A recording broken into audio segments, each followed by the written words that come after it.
Welcome back, everyone. In the last episode, we talked about the grace that runs, the kind of grace that meets us on the road home.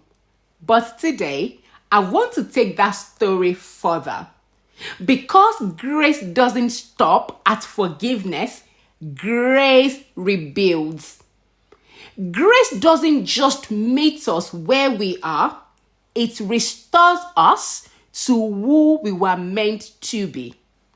There was a man in the Bible whose story really captured this perfectly. His name is Onesimus. Onesimus was a slave who worked for a man named Philemon. One day, Onesimus ran away. Maybe he was tired, maybe they made him angry, or maybe he just wanted to be free. Some scholars even say that he might have stolen something before leaving. Whatever the reason was, all we know was that Onesimus fled, carrying guilt with him, fear, and a past that chased him like a shadow. But grace has a way of finding us even when we are running. In Rome, far from home, Onesimus met the Apostle Paul. Yes, the same Paul who had led Philemon, his master, to Christ years earlier. Somehow, grace orchestrated a reunion that only God could arrange. Under Paul's guidance, Onesimus met Jesus. He had an encounter with Jesus, and his life changed forever. In the letter to Philemon, Paul writes something powerful. This we can see in the book of Philemon, chapter 1, verse 11, and it reads, "Formerly, he was useless to you, but now he has become useful both to you and to me." You know, in the Bible, names carry great significance. So the name Onesimus literally means useful.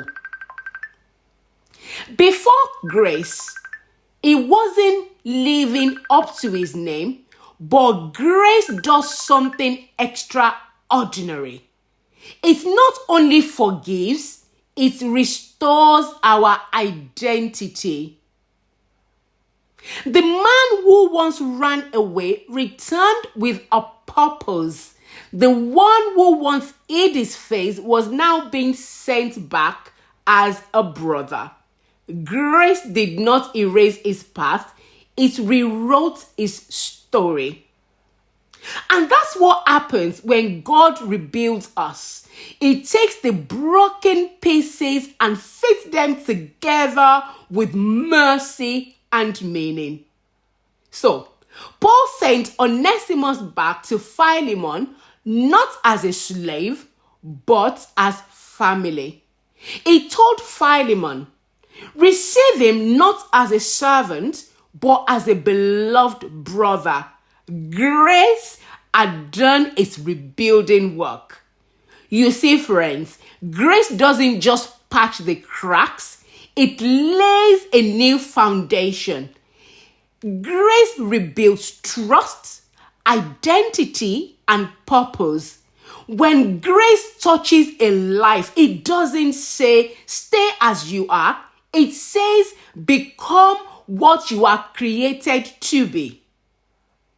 Grace doesn't free us to sin. It frees us from sin. Grace gives us the strength to live differently, to rebuild and to rise again.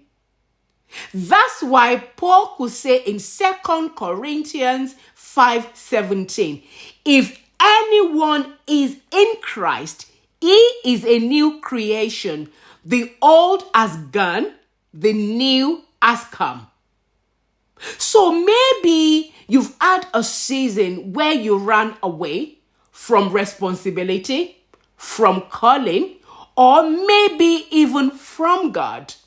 You might feel like too much has been lost, too much has been broken. But the story of Onesimus reminds us that grace not only finds us, it fixes us. Grace calls us back, not as failures, but as sons and daughters. The same grace that ran to meet the prodigal son now rebuilds the heart of the runaway servant.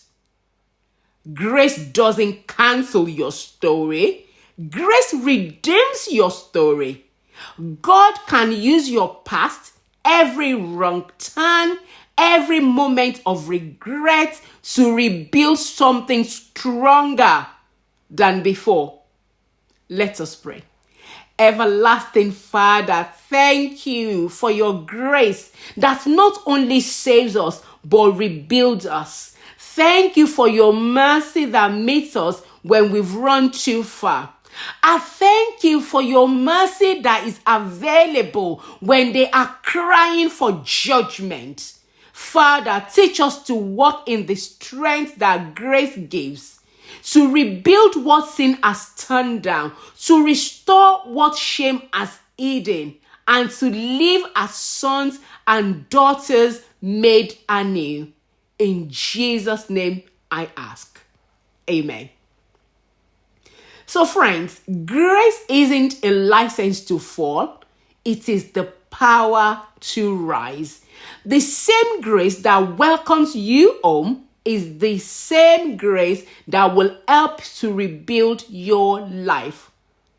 Thank you for joining me today. Next time, we will be talking about grace that sustains. How God's grace doesn't just rebuild us, but keeps us standing. Until then, remember, His grace is still building something beautiful in you. Take care of you, and God bless.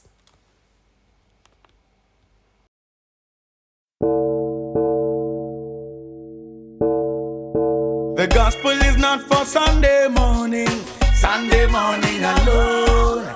Each and every day that the Lord has made, we have to give thanks and praise to the Lord. Almighty Father, Papa never tire. Holy Papa blessing him, Lord, I give I bikini and $20. Hey, Papa never tire, make